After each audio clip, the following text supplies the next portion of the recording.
Fala, meus amigos, tudo bem? Estamos aqui para a gravação de mais um podcast agora do livro Mantenha o Seu Amor Aceso.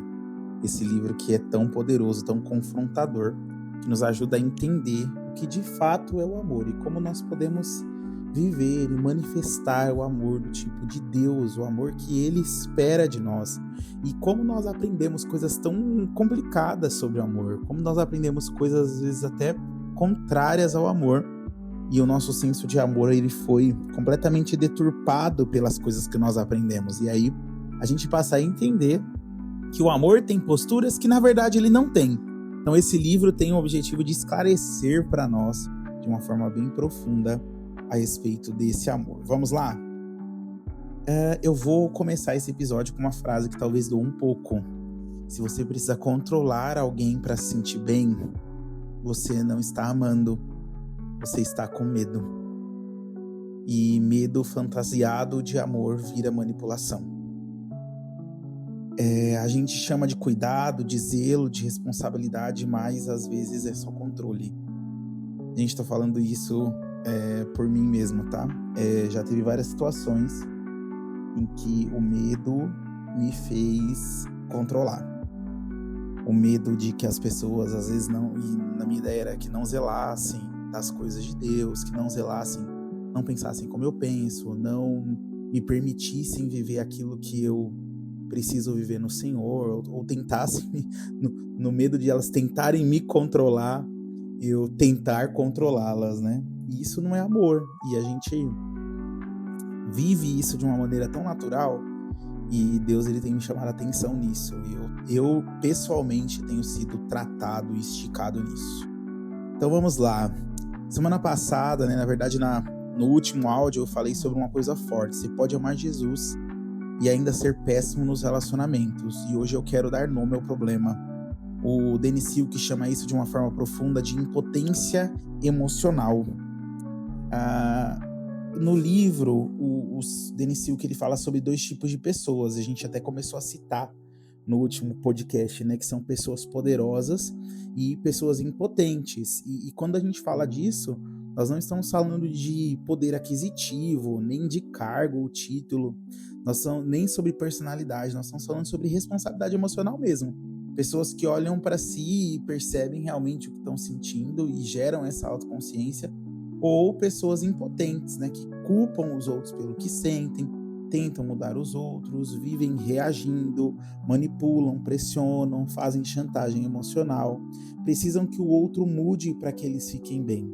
Então a frase é: se você diz, eu só fico bem quando o outro mudar, eu só tenho paz quando o outro me respeita. Você entrega o seu poder na mão do outro, é como se como o outro reage definisse quem você é. Isso é pobre demais, isso é pequeno demais, isso é simplista demais, isso é escravidão emocional.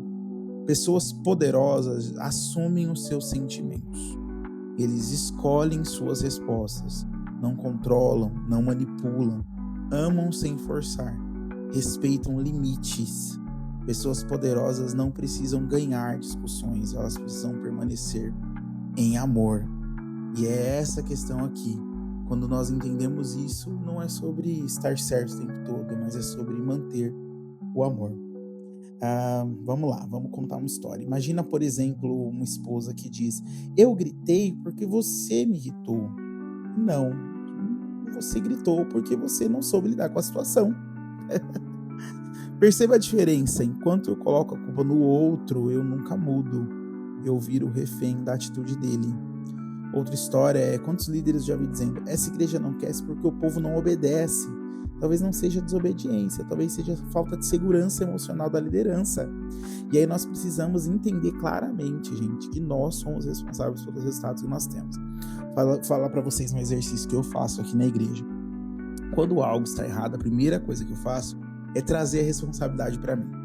Então, quando eu percebo que algo não está andando certo, que as pessoas não estão correspondendo, que as pessoas não estão crescendo, ou que as pessoas estão entendendo algo errado, eu trago primeiro a responsabilidade para mim.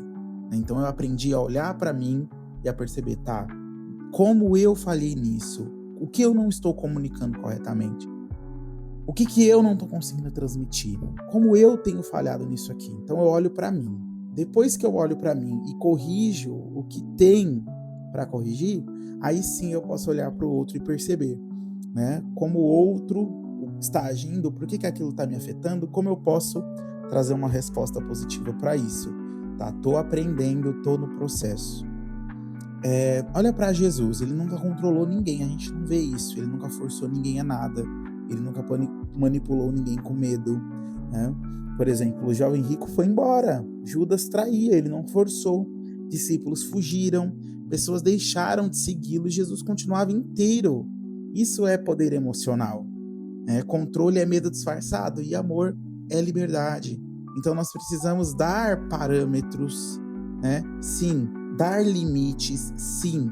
Colocar ordem, sim. Por exemplo, lá na igreja agora, eu estou colocando alguns limites de uma forma mais profunda, né?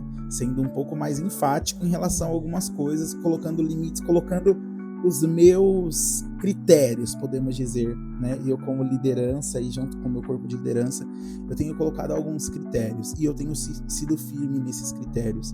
Só que as pessoas são livres para vivê-los ou não. Né? E livres para vivê-los ou não, elas também são livres para colher as consequências de cada uma dessas coisas. Né? Então, olha, é deixar claro, tá aqui, você tem liberdade para escolher fazer isso ou não fazer isso, tá? Agora a questão, se você não fizer isso, a consequência é essa. É a mesma forma como Deus lida com a nossa liberdade. Ele nos dá liberdade para a gente fazer o que a gente quer. Ele não controla, não manipula. Ele fala, olha, eu coloco diante de você a bênção e a maldição, a morte e a vida. Você escolhe o que você quer. O que você escolher tem consigo uma consequência, e é isso que você vai viver, você vai escolher, e você vai viver de acordo com aquilo que você escolheu, tá? Agora vamos lá, talvez você esteja tentando controlar o seu cônjuge, controlar os seus filhos, controlar a sua equipe, controlar a sua igreja, controlar até Deus, mas o amor não cresce em um ambiente de pressão.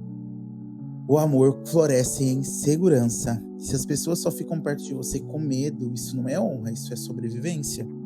E às vezes a gente acha, né, principalmente lideranças mais arcaicas, acreditam que as pessoas tenham que ter medo. As pessoas não têm que ter medo de você, elas vão ter segurança perto de você. Tá? Eu quero dar um exercício para vocês, um exercício prático que vocês vão fazer hoje e que vocês vão passar essa próxima semana vivendo essa realidade. Sempre que você sentir irritação ou frustração, eu quero que você pergunte para você mesmo, o que eu estou sentindo? Por que eu estou sentindo isso? Ou você pode falar, o que eu preciso? O que nessa conversa aqui parece ter ferido os meus valores? Né? E qual a escolha eu vou fazer com base nisso? E não, olha o que fulano fez pra mim, olha como eu tô me sentindo porque fulano agiu assim comigo. Mas o que eu escolho fazer, né? Fase final dessa parte. Então, a maturidade é parar de esperar que o outro mude primeiro. Relacionamentos saudáveis não nascem de pessoas perfeitas, nascem de pessoas que assumem responsabilidades. Quando eu assumo a minha dor, minhas emoções e minhas escolhas, eu me torno livre. Gente livre aprende a amar. Vamos orar sobre isso? Jesus, eu quero parar de controlar as pessoas que o Senhor me confiou. Cura o meu medo, cura a minha necessidade de ter razão, cura a minha carência de aprovação, me ensina a ser forte por dentro, seguro por dentro, responsável por dentro. Faz de mim uma pessoa poderosa no amor, em nome de Jesus. Amém. Esse foi baseado no segundo episódio da nossa saga maravilhosa do Mantenha o Seu Amor Aceso, e eu estou muito feliz de poder compartilhar isso com vocês, porque esse livro tem mudado a minha vida, tem sido um livro muito poderoso para a igreja, e nós queremos que ele seja assim para você também, tá bom? Nos vemos no próximo episódio. Deus abençoe.